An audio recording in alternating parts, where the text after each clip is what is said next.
I played through 100 days of Space Terraria. Well, kind of. I actually played through Starbound. Starbound is a 2D space exploration sandbox game, and unlike Minecraft or Terraria, it has a storyline. You're about to graduate from the Protectorate, an organization that protects the universe, but the Earth gets destroyed by a huge tentacle monster, forcing you to flee Earth as the last known remaining Protector, getting lost in space, and you now have to survive as the sole survivor of the Protectorate. While fighting for your survival, you'll gain opportunities to rebuild what was lost, claiming new planets as your own. You'll also gain access to new technologies that will make you stronger. There's even bandits that you can hunt down for bounties, or you could explore space in a mech that you can customize. There are many things to do in Starbound, but my main goals in this playthrough are to build a colony, build an awesome mech, beat the main storyline, and become the strongest bounty hunter in 100 days. Let's get started. Okay, so before we get into the 100 days, I need to make it known that each day in Starbound depends on the planet. Meaning if I'm on one planet, the next day could be 8 minutes. If I go to another planet, the next day could be 11 minutes. The official Starbound wiki states that a planet's time can range from 11.6 minutes to 16.6. I decided that each day that passes will simply be the average, 14.1 minutes, just to make it easier. Also, there's a lot of lore in Starbound, and if I were to explain every little thing about the game, this video would likely be hours long. If you feel confused, just know that there's likely something that I intentionally may have left out for time's sake. Alright, on day 1, I woke up late for my graduation ceremony, then grabbed my uniform from my locker. I headed towards the bleachers and on the way grabbed a flower, which is pretty badass. Unfortunately, seconds later, all of my peers get murdered, so I fled Earth as the sole survivor of the Protectorate. On day 2, I then woke up adrift in space, floating above a planet. I decided to beam down and mine some trees, as well as explored the overworld, eventually finding a hiker in a cave nearby. I explored the cave and encountered a mother pop-top. The first sword you get is pretty OP, so I was able to stun lock and kill her effortlessly. She dropped 20 core fragments, which then granted me access to a portal that has direct access to the outpost, a hub that allows me to purchase many important things, such as meds, food, and vehicles, among others. I then discovered the Ark, an ancient area where the former Grand Protector, Esther Bright, lives. Esther then advised me to talk to Penguin Pete, who then sends me on a mission to go to the Urkius mining facility. The Urkius mining facility is a mining base located on a moon, which has a drill that is capable of mining an Urkius crystal, which is what we need to repair our ship. So the next day, we decided to head over. Now it's day 3. I encountered human miners, as well as moon monsters. The miners were friendly, and all helped me reach the end of the mine, where I found a gigantic mutated crystal that immediately started firing at me. Despite its large size, the crystal is by far probably the easiest boss in the game. All you have to do is dodge his lasers, or simply just heal after walking through them. You then activate 4 buttons, which in turn will let you fire the mining laser in the middle of the arena, which is the only way to do any real damage to the boss. After a minute, I killed it and was able to complete the mission for Penguin Pete, meaning he was able to repair my ship. This means I now have access to explore the entire universe, so long as I have enough fuel to travel. I then tell Esther, who then asks me to find the Florin, who can give clues to find their artifact, which is necessary to open the gate at the Ark, which leads to the final boss. If that didn't make any sense, allow me, future Dom, to explain. Basically, the Protectorate, or us, are the Avengers, and the tentacle monster is Thanos. But instead of Thanos wielding the Infinity Gauntlet, we do. We have to collect all 6 Infinity Stones, or i.e. the artifacts, being the Florin, Hylotl, Avian, Apex, Glitch, and Human, and instead of granting us a wish, they will grant us access to the gate at the Ark, which is the only way in-game to challenge the tentacle monster, aka Thanos. Also, if you were wondering what the Florin are, here's a brief overview. The Florin are an extremely primitive race that are based almost entirely on cavemen from what I can understand, and they speak in broken English, and usually resort to violence in order to get what they want, even going so far as to slaughter the entire Hylotl race in the past. I then decided to explore the outpost a bit more, and met Dr. Akagi, who gives me a tutorial on how to use a mech, and gives me my own starter one. On days 4 to 7, I then explored the solar system, finding random items including a police hat and this sick cardboard box head. On day 8, I spent it doing missions for the scientists at the outpost, who gave me new abilities that are upgradable in the future. For now, I can double jump, dash forward or backward, and I can turn into a ball, just like Samus. On days 9 to 11, I then went exploring on multiple planets again. I found an avian airship, and I found a cool mask. I also raided an avian dungeon, and found some cool red wings. I then explored space with my mech and killed a bunch of bandits after hijacking their ship. On day 12, I finally decided that I should leave my solar system. Before I can do that though, I need to visit a moon, which holds Urkius fuel, which powers spaceships in this game. The moon is pretty barren and boring, and normally doesn't have really much else to offer besides fuel, but it has a catch. The more fuel you have in your inventory, the more likely you are to be killed by an Urkius ghost, which all haunt the moon. I completely underestimated that fact and ended up getting destroyed by the ghost. I then spent the entirety of day 13 looking for my stuff, and was eventually able to find it and immediately fled as I didn't want to die to the ghost again. And I had plenty of fuel from the previous attempt to power my ship. On day 14, I went exploring and found an avian tomb and slaughtered a bunch of birds before leaving. The next day, I found an avian village. Little did they know how I just killed a bunch of their kind the night before. One of them actually sent me to kill an outlaw for them, and after defeating him, I showed him mercy and allowed him to join my ship as a stowaway, serving me for the rest of his life. I also found another outlaw just like him, who also became my minion. Anyways, on day 16, I was out exploring again, and I finally found what I was looking for, a Floran village. I scanned a bunch of clues and spoke to as many Floran as possible, eventually gaining enough knowledge to bring to Esther. Before bringing what I found to her, I spoke to the bartender underneath the outpost, and he asked if I could take out Dreadwing, the penguin pirate. Dreadwing pilots a UFO and has many mercenaries that will do his bidding. He's extremely fast, but you can't really do too much damage to you, so I said yes, beamed to his location, and battled him and his soldiers. Killing Dreadwing allows me to pay for penguin mercenaries, which act very similar to the outlaws that serve me. I then gave my info to Esther, who now gave me coordinates for the Floran artifact. On day 17, since I now know where to find the artifact, I went to the Floran hunting grounds. I brought a flamethrower, which is a very potent weapon that I found earlier in the Floran village. I then used it to burn every single Floran I encountered during the hunt, except one, Nuru. Nuru was a friendly Floran who helped me navigate through the Floran mission and helped me find my way towards the final challenge in the hunt. Together we fought the Ixodoom, slowly whittling away at it until we pierced its hard shell, eventually killing it. After finally defeating the Ixodoom, Nuru led me to the hunt awards ceremony and we were given the Floran artifact. She decided to join us, hanging out at the Ark. On day 18, I returned to the Ark and gave Esther our artifact, and after 18 days of hard work, he gave me a treasure bag. Nice. She then notified me of another artifact, the artifact of the Hylodal. In order to find this one, we will need to find a Hylodal settlement, and Hylodal are generally found in oceans. The Hylodal are based heavily on Japanese culture, and then many of the structures and settlements found in the game are clearly based on their architecture. They focus heavily on art and peace, and seem to keep to themselves, likely due to their past with the Floran. I found our nearest ocean planet, then immediately dove underwater and eventually found a Hylodal city. I did a deep tour of the entirety and was able to scrounge up enough clues to give to Esther, almost immediately after finding the first artifact. On day 19, I gave my findings to Esther, then after she gave me the coordinates, I headed to the Grand Pagoda Library, home to the Hylodal artifact. This library is ancient and filled with old books, which likely attracted Koichi, Hylodal addicted to knowledge that kind of reminds me of this guy from Avatar. Professor, let's go! I'm not leaving. I can't. I've spent too long trying to find this place.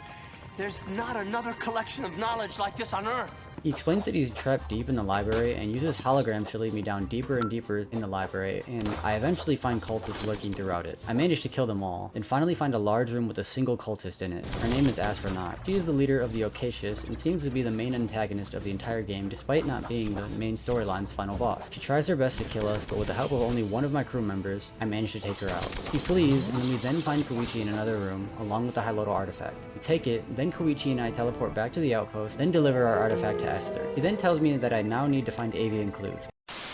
If you couldn't tell, this is a pretty repetitive part of the game. There's basically like 5 goose chases that you have to go on before you can open the gate to the Ark, and we're on the 3rd currently. The avians, from my understanding, seem to be based on Christianity as well as other religions that follow a god, often referring to Kluix, an avian deity, as their god. Instead of going to heaven, the avians seem to look forward to possibly one day gaining wings and the ability of flight, and avians that oppose this idea are called grounded, which are based entirely on pirates, and often can be found in airships in the sky. On days 20 to 23, I then ventured out to look for an avian settlement, found a dark medieval castle, a science outpost, and another Floran dungeon. On day 24, I finally found an avian tomb, which was able to provide enough clues for me to give to Esther. On day 25, I then traveled to the coordinates that she gave me, which led me to the Great Sovereign Temple, a holy place built to worship the avian god, Kluix. We then meet Tonak, who then gives us a small tour and tells us to not go exploring. We of course then go exploring and end up having to fight totems, kill scorpions, and dodge fire traps. Eventually I found Kluix himself, or at least an avatar of him. In my opinion, I think this might be the 3rd hardest boss in the game. Kluix can be a little unpredictable, but with proper healing you should most likely have little problem dealing with any of his attacks, especially if you have nano wrap bandages by this point, which are just completely overpowered. Kluix does have quite a bit of health himself, and he actually even has 2 phases, but my superior melee skills were enough to take him out. We then move on to the next room, where we find the avian artifact. We take it, then Tonak also decides to join us, thinking that we share similar beliefs. We then give our findings to Esther again, and of course, she sends us to go look for more clues, only this time it's for the Apex, the humanoid monkey race. The Apex were supposedly once considered very close in DNA towards the humans, but after a random sickness plagued their race, the Mini-Nog, which seemed to be the government, developed a cure which in turn also turned them into ape-like creatures, also advancing their intelligence. The Apex seemed to be almost entirely based off the book 1984 and focused almost solely on a futuristic dystopian society with the Mini-Nog regime ruling over the Apex citizens, utilizing propaganda such as Big Ape, a supposed giant ape that will punish anyone who disobeys, with some of those citizens rebelling and forming their own civilizations. On days 26 to 29, I again ventured out into space and fought more bandits, explored underground, and even found a dark glitch castle, where I fought a glitch king and his knights. Finally, on day 30, I found a settlement in Apex Rebel Camp. I spoke to many different rebels as well as scanned many clues until I eventually got enough findings to bring to Esther again. I brought them to her, then she directed me to go to the Mini-Nog stronghold, the home to the Apex artifact. On day 31, I beamed to the stronghold and met Lena, the leader of the Apex rebels. She allowed me to enter the stronghold while she and her friends fought on the surface. I sped throughout the stronghold, killing any corrupt scientists that I encountered along the way. While running through the stronghold, I also looted these secret chests and found my own Mini-Nog suit that seemingly resembles a certain sci-fi franchise's suits. It looks pretty badass though, I can't lie, so I kept it on for now. Eventually, I finally regrouped with Lena, but she got injured, so I went to challenge the boss by myself. The boss ended up being Big Ape himself, which is the hardest main storyline boss to fight in my opinion. His attacks are pretty difficult to dodge, and if you're not careful, he can overwhelm you. He also regains health every single time you break off one of his arms, which can be kind of annoying, but since our healing is overpowered, I was easily able to defeat him, and I was able to gain access to a hidden area underneath the stronghold, where Lena gives me access to the Apex artifact. He also decides to join us at the outpost, and together we head back. Once I go back to the Ark, Esther gives me another shitty treasure bag, then sends us on our final goose chase. Thank God. This part of the game isn't necessarily an issue if you like taking your time to explore the entire universe, but if you're more so just looking to play through a story, it can definitely be kind of demotivating to go from planet to planet relying on RNG to hopefully find the settlement you're looking for. You can look up coordinates for pretty much anything, including the settlements, but I kind of forgot that I could do that, so I ended up looking through dozens. I'm not kidding. On days 32 to 38, I spent the entire time going from one galaxy to another, just hoping to find a glitch village. The last thing I would need to find clues for Esther. Speaking of the glitch are a robotic race mainly focused on the medieval era and are programmed to think that they are currently living in medieval times. The overwhelming majority of glitch follow this notion and actually become knights, soldiers, or wizards that all serve a single king that rules their colony. There are a select few glitch that are able to go against this, including you if you pick a glitch NPC as your character.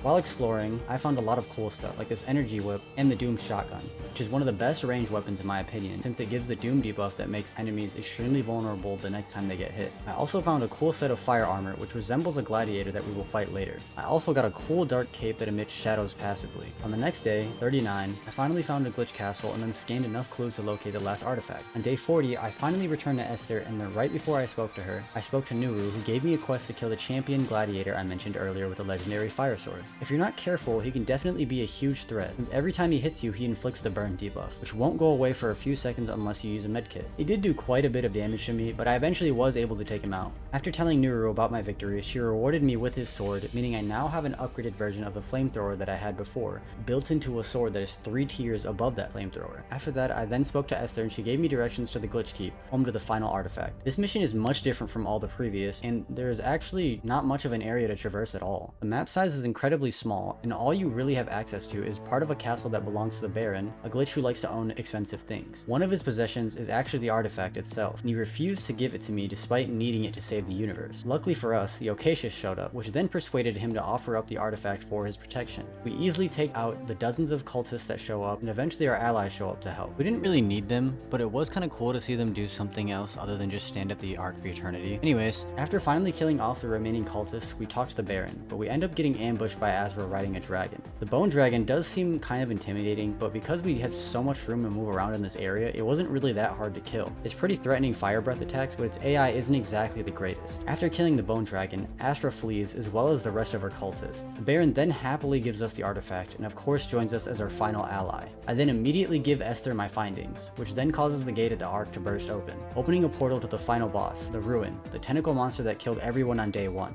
On day 41, I went through the gate and was brought to a disgusting planet that had eyeball monsters everywhere. We mined through the planet and eventually made it towards the core, where we fought Astra for the 3rd time. She tries to stop us from heading towards the ruin, but she seemingly just got nerfed because this fight was over in just a few seconds, with her health being extremely low compared to the other fights. She then disappears, then summons the ruin, who pops out of the background and starts summoning monsters to kill us. The ruin is a pretty difficult boss, but honestly, I still feel like the fight with Big Ape was harder. I think by this point, you will probably have better armor than you would have by Big Ape, but the ruin doesn't seem to do too much more damage than Big Ape. The ruin does trap you in a smaller area, but like I said, you probably have better gear, which includes stuff like the Nano-Wrap Bandage, which just makes it impossible to die to almost anything in the game besides fall damage. Also, I saved a lot of my throwing weapons since the beginning of the game, and these are easily some of the most broken weapons. They don't use energy, and you can dual wield them. Plus, they have an insane DPS compared to the normal weapons when being dual wielded, even if they are low tier, like the hunting spear or throwing knives. I used these to whittle down the ruin, and after a long cycle of dodging his tentacles, I was eventually able to take him out. Unfortunately for us, there wasn't really a plan to escape, considering the planet we're on actually ended up being the ruin itself. After trying to escape, the world explodes, and we supposedly die. But of course, we got that Batman plot armor, and we get revived by some random entity that controls the universe, and just appear at the Ark as if the entire planet we were just standing on didn't explode. So just like that, we beat the main storyline. After respawning at the Ark, I talked to Esther, and after literally saving the universe, our final reward is another gift bag. Yeah, I'm not kidding. By this time, it's special. It comes with 25k pixels, which pretty much means nothing, considering I have spent plenty more than that during my entire playthrough. I also got a thank you card, but I mean, that's kinda to be expected if you literally just died saving the universe. Since we beat the main storyline, we're now in the endgame, meaning we get to kind of choose where we go from here, and there's not nearly as much of a direction that the game points you in. After you beat the ruin, there's a mysterious hooded figure at the outpost who now has a quest for you. So I talked to him, and he asked me for phase matter, and sends me on a little goose chase, which actually took me 3 days, from 42 to 44 to get. Phase matter is a luck-based drop from only certain mobs in the game, so I went into space and killed dozens of these cloud-looking mobs until I had enough. In turn, he gives me a key, which I can then use to open a vault. This is repeatable so long as you gather the right material for him, and he will usually ask you for different things every time. On day 45, I went to the vault that we unlocked. A vault is a special endgame area that usually is themed around certain mobs and is the only way in Starbound to gather essence. Essence is a different form of extremely valuable currency and can be used to purchase terraformers, and can also be used to upgrade any legendary or non-procedurally generated weapon to tier 6, which is the highest tier, with one exception that I'll get into later. Each vault gives you 30 minutes to explore, and there's a bunch of nooks and crannies where special chests full of essence can be found, and they provide a way to find some rare monsters that may not normally be easy to find. Lastly, there is also a final boss at the end of each vault that is procedurally generated, and most of them remind me a lot of the Clue X boss fight. After defeating them, they drop a bunch of essence, and I use the essence to upgrade my fire sword from tier 5 to tier 6, making my fire sword even more strong than it already was. After beating the vault, I then returned to the outpost, and I talked to Dr. Akagi again, and realized that I never completed a quest for him. He wants to test his new mech against me, so I oblige, and head to his base and destroy his mech on day 46. After destroying his mech, he then unlocks a special penguin shop that will cycle between different legendary weapons that you can craft that vary depending on the day. Some of these weapons are pretty cool, especially if you upgrade them, but a lot of the weapons I already have are pretty much on par or even better than the weapons that you can craft at the penguin shop, considering I was able to unlock the shop around the avian mission and just have completely forgot about it since. On day 47, he then gave me another mission that I forgot to complete, and he asked me to complete his advanced mech course. I completed it, and he gave me a blueprint for a better mech body, which I definitely needed. Mechs are useful for exploring space, which we haven't really touched on at all yet, since I wanted to keep the parts of the game organized and wanted to focus on specific parts one at a time. Exploring space is going to be a pretty common thing in the next part of the game, bounty hunting. Bounty hunting leads us to Captain Noble, who describes his need to restore the Peacekeepers, a branch similar to the Protectorate. He asked me to join him, and of course I accept, and on day 48, I go on a practice bounty hunting mission where he poses as Captain Ignoble, and we have to travel from planet to planet until we're able to apprehend him. He then notifies me of a gang that has been causing a lot of trouble throughout the universe, and tasks me with my very first mission to take them down single-handedly. Unfortunately, this is very similar to the goose chases that Esther sent us on the entire game,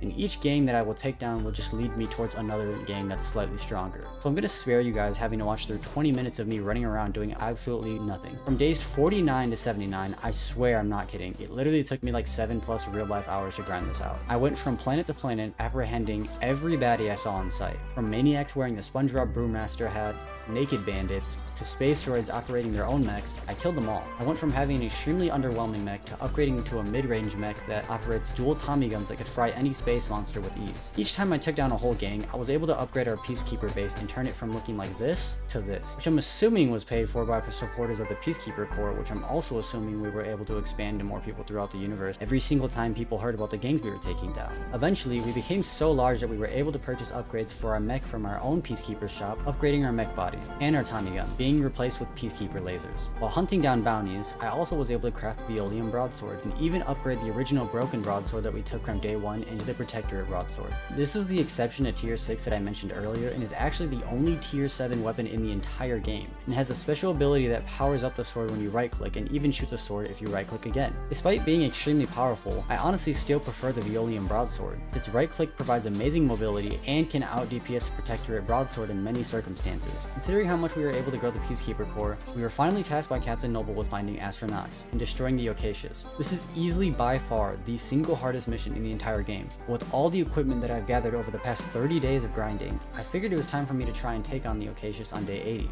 The beginning of the mission went quite smoothly, and I was able to take out even the most elite cultist members with relative ease. A lot of the mission was confusing, as I've only played through this level once or twice before, and I couldn't remember where to go. It was tedious, but I was eventually able to figure it out. Knowing that the final boss is behind those doors, I walked through with my fully upgraded mech and my strongest weapons. I honestly thought that the first minute seemed pretty easy, and then Astra shot out these orb-looking things. I failed to do any research on her, as I figured with my gear I would be fine, especially considering the difficulty of all the bosses before her.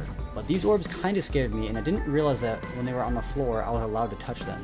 When they rise, however, they create lasers that connect all of them together, which can be extremely lethal. And I didn't know this, and I ended up getting forced into the lasers, and my mech ended up blowing up. I somehow survived, but I immediately died anyways after she pushed me into a laser. I then took a few minutes to look up how to fight her, and decided to challenge her again, since the game luckily gives you a respawn beacon right before you have to fight her, which is basically just a checkpoint. I did my best, but her missiles and her lasers were just too much for me. She was able to kill me again. I kinda just sat there in defeat for about 10 minutes, and eventually just decided I'd try again the next day. On day 81 though, instead of immediately challenging Astra with my current equipment and just hoping to dodge all of her attacks, I changed my mind and decided to grind. I went to space and looked for hostile enemy ships on tier 6 stars, which all had the chance to give me at least one blueprint for high-tech mech parts. These parts can range from anything like a mech body, boosters that control my flight, legs that control my running speed, or the weapons that my mech's equipped with. I grinded from day 81 to 86, and in that time frame I found many different blueprints, including a sword weapon blueprint, faster legs, mech bodies, and faster boosters. Eventually, I was able to grind enough materials from space monsters to be able to craft 2 swords for my mech,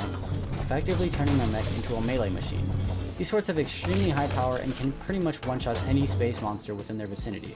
By day 88, eventually I was able to craft the boosters and legs as well. I didn't bother to craft a different mech body though, because the Peacekeeper mech body you get from the shop is actually on par with the mech bodies that I had available and found. So by day 89, I effectively upgraded my entire mech, giving myself extremely strong dual-wield swords, faster mech boosters with more control, and I knew what to expect since I already fought Astra 2 times beforehand. I felt like this time I might actually be able to compete. I headed towards the Ocasius and easily mowed through every NPC with my new sword. I did take my time however, and it actually took me an entire day to reach her. On day 90, I walked through the boss door and charged her with my new and improved mech. I immediately noticed the power difference, and I think this is where I messed up. I was so confident that these dual-wield swords were going to shred her that I didn't really care about how much damage I was taking. I didn't bother to try and heal my mech at all by destroying the orbs that he creates. I tried to out DPS her instead and did quite a bit of damage, but after narrowly missing out on taking her out, she destroyed my mech. I thought it was over, but I just hoped for the best and pulled out my riot shield that I bought from the Peacekeeper shop to block the lasers. I used a bunch of healing items, and when the lasers went away, I took out the throwing items and spammed them until I was eventually able to take her out, or at least I thought I did.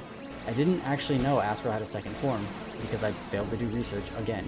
I was only going based off prior knowledge. And unfortunately for us, her second form also causes the stage to have no gravity, meaning we're just bouncing back and forth aimlessly since we don't have a mech to fly in anymore. Luckily, she doesn't do enough damage to kill us in 2 hits, so as long as I kept my healing up, I knew I could defeat her despite not even having a mech. But for the next 10 minutes, she basically played ping pong with me while I continuously burned through my healing, and eventually burned through all of my throwing items. I used so many that I had to switch to my flame sword, which was actually still very effective because her mech was able to be burned, which I did not know. as I feel like most bosses actually aren't affected by debuffs. Eventually, by the end of day 90, I was finally able to defeat Asura and her Swansong mech for the very first time, and I was able to claim her signature mech weapon, the Soulless Katana mech arm. Okay, so at this point, we've basically done it all. We saved the universe from impending doom, we decked out our mech to be the most powerful melee machine, and we developed the most powerful bounty hunting group to exist in the entire universe. But there's still one thing missing.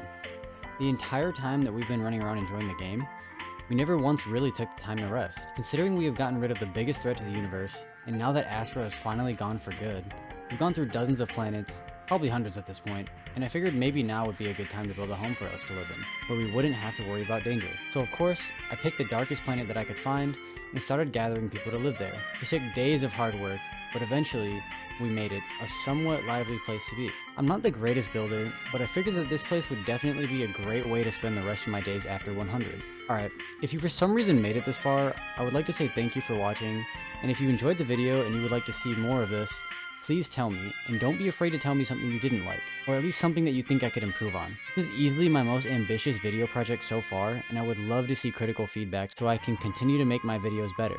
Anyways, thanks again for watching. Peace.